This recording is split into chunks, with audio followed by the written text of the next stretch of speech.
In the searing Soviet-era novel Life and Fate, Vasily Grossman reveals the mindset that supports totalitarianism, sparing neither fascism nor communism.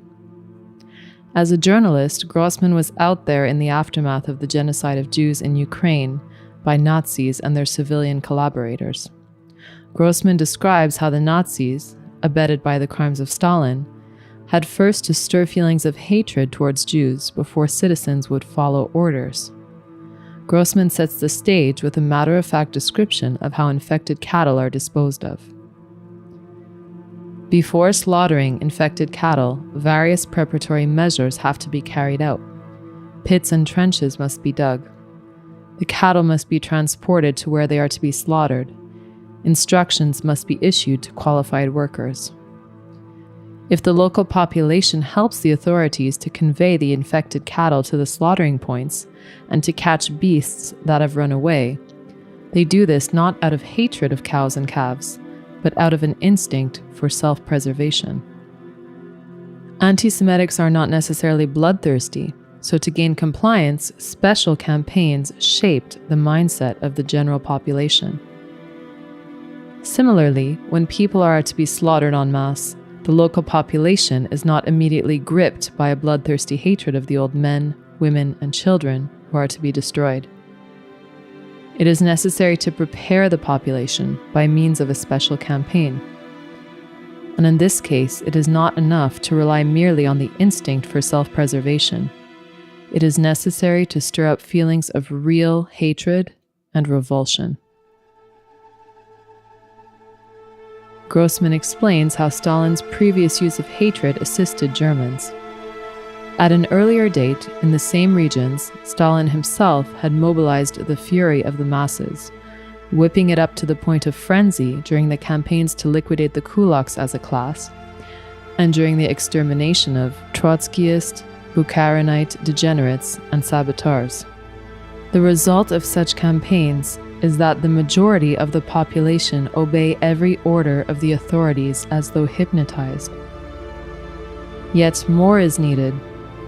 In such a totalitarian atmosphere, Grossman writes, there is a particular minority which actively helps to create the atmosphere of these campaigns.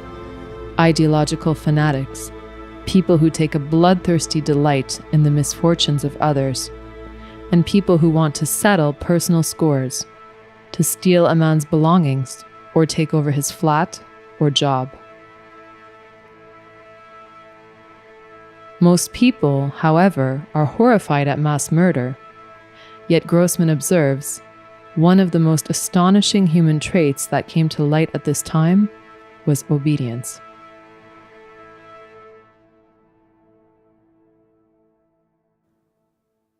A mindset of obedience was fostered, trumping other human virtues.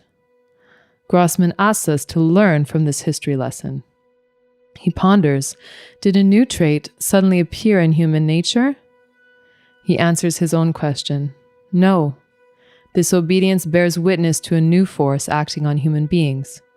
The extreme violence of totalitarian social systems proved able to paralyze the human spirit throughout whole continents. Grossman explains how dividing people into the worthy and unworthy was justified by the trick of redefining humanitarianism. A man who has placed his soul in the service of fascism declares an evil and dangerous slavery to be the only true good. Rather than overtly renouncing human feelings, he declares the crimes committed by fascism to be the highest form of humanitarianism. He agrees to divide people up into the pure and worthy and the impure and unworthy. Grossman, whose novel was finally published in 1980 after a microfilmed copy was smuggled from the Soviet Union, rightly warns that the future of freedom depends on our individual choices. Does human nature undergo a true change in the cauldron of totalitarian violence? Does man lose his innate yearning for freedom? The fate of both man and the totalitarian state depends on the answer to this question. If human nature does change, then the eternal and worldwide triumph of the dictatorial state is assured. If his yearning for freedom remains constant, then the totalitarian state is doomed.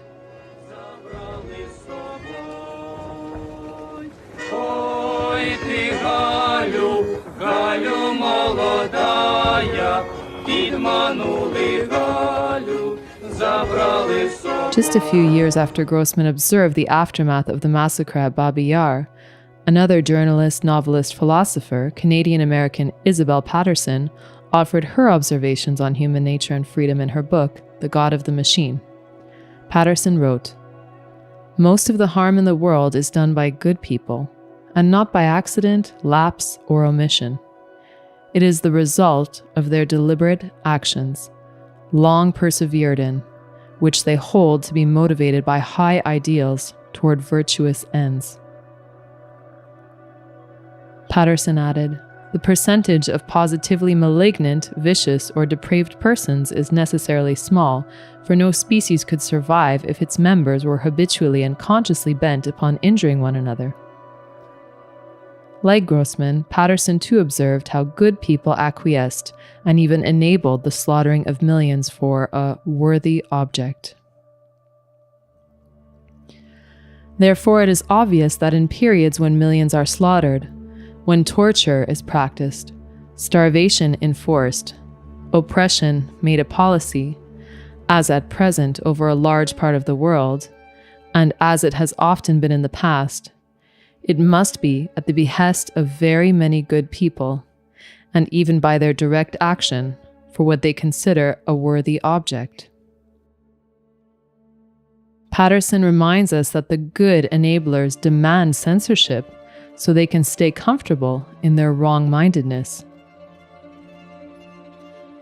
When they are not the immediate executants, they are on record as giving approval, elaborating justifications, or else cloaking facts with silence and discountenancing discussion.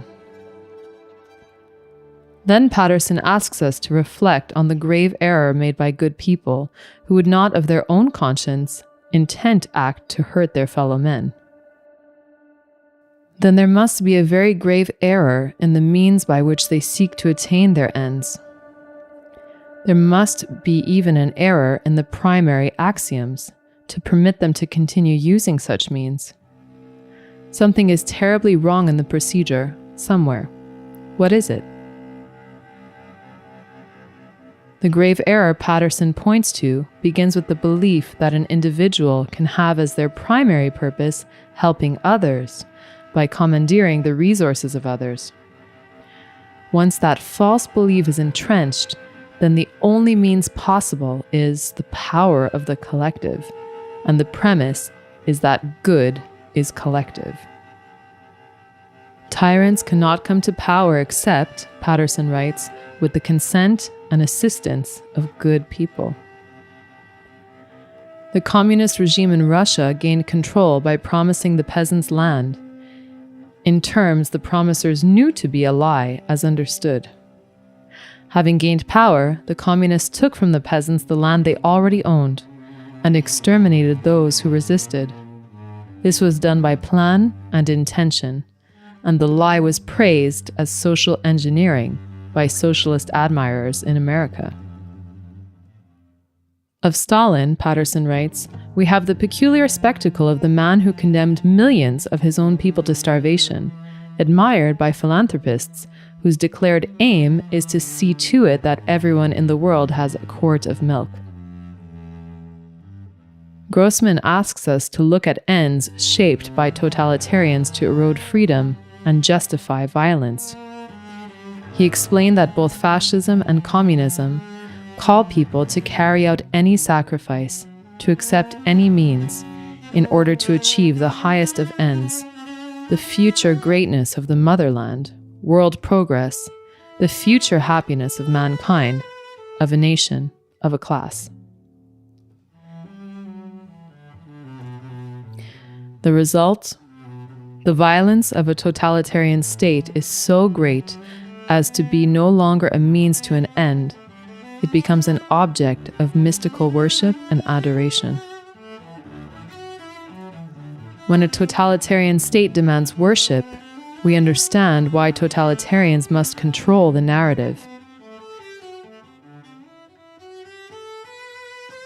We know the covidiocracy demands allegiance to their one best way, first lockdowns and now vaccines. Dissenters must be silenced. Government claims it must maintain lists of spreaders of misinformation, and then partner with Facebook to ensure only correct narratives are available.